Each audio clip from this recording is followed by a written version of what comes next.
My name is Martin Greene. I have a story to tell. You see this?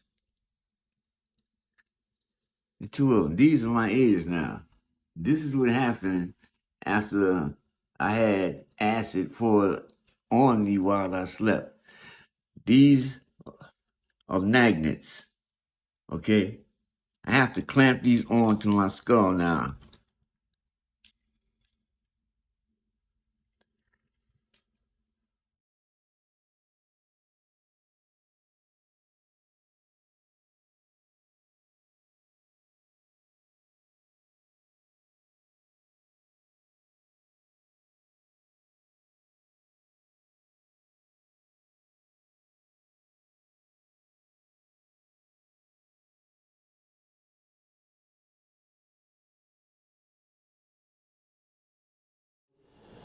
Martin Greene, he's not a member of our Chester family, but he is a reflection of some of the stories that we deal with every day. And we've had the great fortune to pass his way.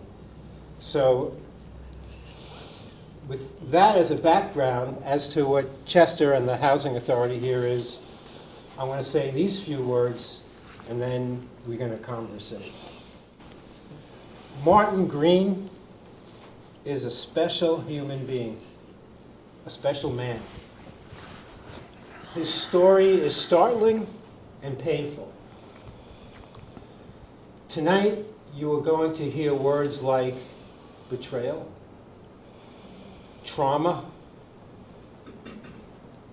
what I like to call the 3 H's, health, as in poor health in this case, homelessness, and heartache.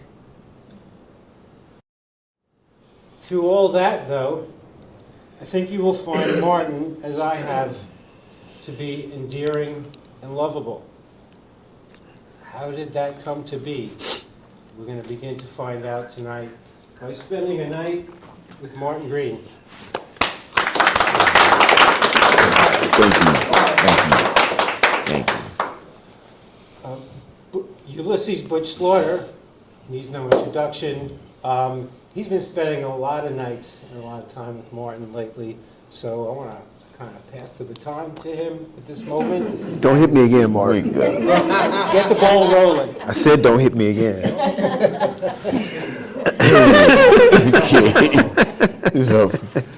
All right. I remember when I first learned about Martin, and he and I got together, the first time we got together, we were like, we had like a honeymoon, a couple honeymoon meetings. Oh man, what's up, bro? How's everything? And I remember talking to Lisa. Lisa is the woman who introduced me to Martin. She is a Broadway play producer. She's an entrepreneur and investor. She does a lot of stuff. And she called me one day and said, how's everything going with Martin? I said, we doing all right. We got, the honeymoon thing kind of going on right now. I said, but I can't wait for him to get mad at me. And it happened one day. I was like, if this is going to work, he's going to have to get mad at me, and we're going to have to be able to work it out. So but Lenona was with me. We went up to see him one day, and I told him I was on my way. And he was like, I ain't got time. And I was like, what you mean you ain't got time? I told you I was on my way. I told you I was busy. Well, I told you I was on my way. Get to his house, and he ain't there. Well, I ain't there right now. Okay, fine. Well, so I'm sitting outside, and we sitting in the truck, and I see this van go by, and I look in the rearview mirror, and Martin is walking in the door, and I said, there he is. So he goes inside the house, and I call him. I said, what's up, Martin? He said, I told you I was busy. I said, well, I'm here, Martin. Where you at?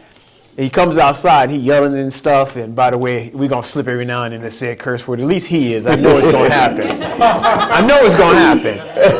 He says, well, where you at? And I said, I'm out front. And he comes out front. He's like, I told you, I'm busy. And so I'm looking at him in my rearview mirror, snapping now. He just going crazy. He don't know. I said, I'm right over here. He's like, he looks over there, and then he looks at Lennon and goes, you ain't tell me you were going to have company.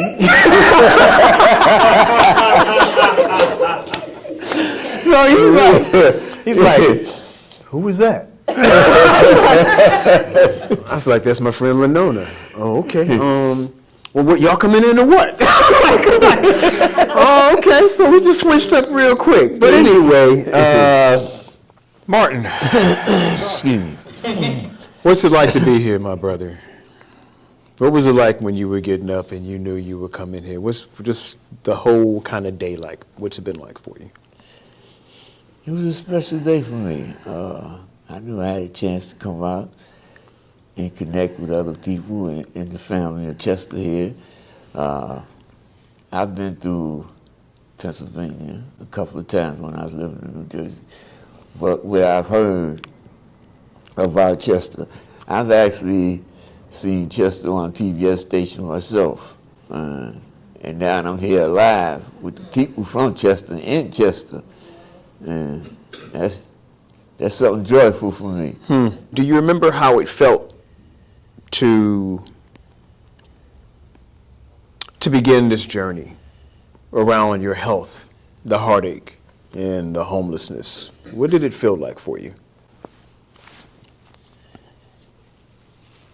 Actually, I felt anxious. I knew the things that I went through.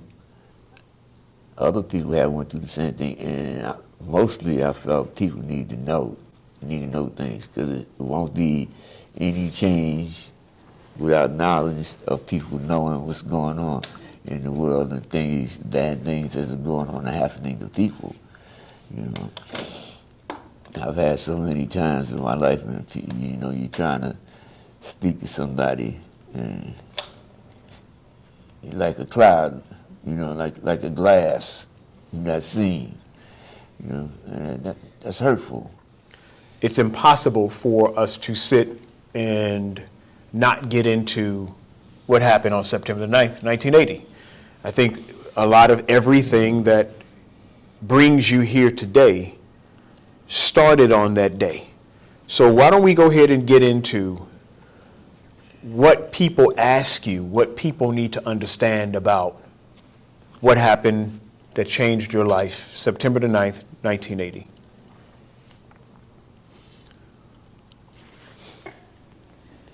What changed my life,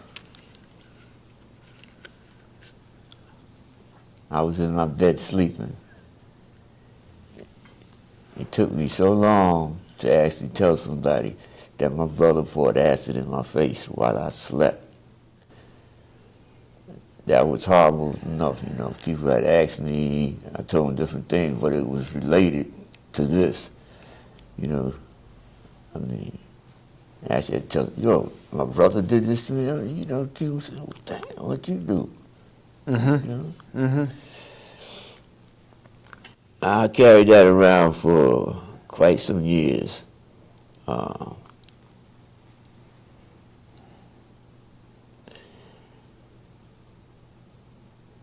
used to walk in the evening time. I wouldn't come out in the daytime, because there was so much ridicule out there, smart mouth people, if I could say something nasty, think it was something was funny. And I had so much anger in me behind that. So to avoid that, I started coming out in the evening. And then when I would see a crowd, I would go on the other side.